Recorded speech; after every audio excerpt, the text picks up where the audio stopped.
I'll go. Hello, so welcome to our channel. So let us rate these street foods. Wow. So we just bought this sa gilid-gilid.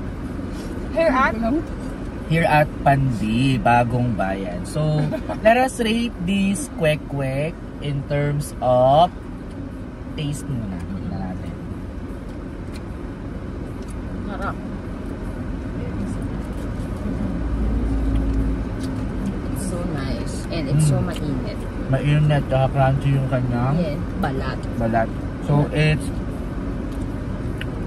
9 out of 10. Medyo matabang po kasi. But, diba? Pero in all nice. fairness, mura din kasi siya. Ayun. The price. 5 peso each. This is vegetable. So sa price, naman. dahil mahal naman talaga, so 10 out of 10. Yung sausawan, kung i-rate namin siya, Ang saya. as for me, 10 out of 10. Sobrang linis. Ikaw yung baharang mag-customize. Alin, pakita natin yung sausawan.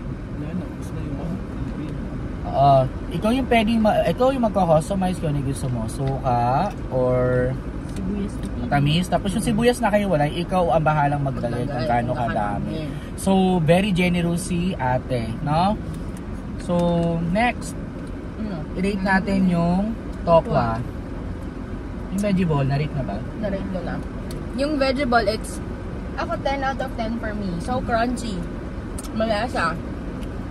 Tsaka, iniinit talaga ni ate. The best. At ang linis. Ang dami tayong sasawa. Yung place, syempre dahil street food siya, hindi naman natin pwedeng piliin, no? So nasa mainit na area siya, but still, dahil Pilipino tayo, pero lang. Tsaka, marami bumibili. Nung pumunta kami, wala pang bumibili. Pero nung nagpapaluto na kami, sunod-sunod talaga. So pakiramdam ko kailan na talaga si Nani dito sa malapit lang siya dito sa Amana Water Park Resort. Yes. Sa may kanto bago yung Amana. So you can look for ate. You just forgot to ask for her name, but you can see her. Pakiramdam ko wala kami sa posisyon para tanongin ang pangalan niya. Basta ang motor niya TMX. Pero the best talaga, ang sarap. Ang sarap ng suka, no? Oo, namis. Ang suka, grabe. Suka, walang halong tubig eh. Bakit kaya natin ang suka?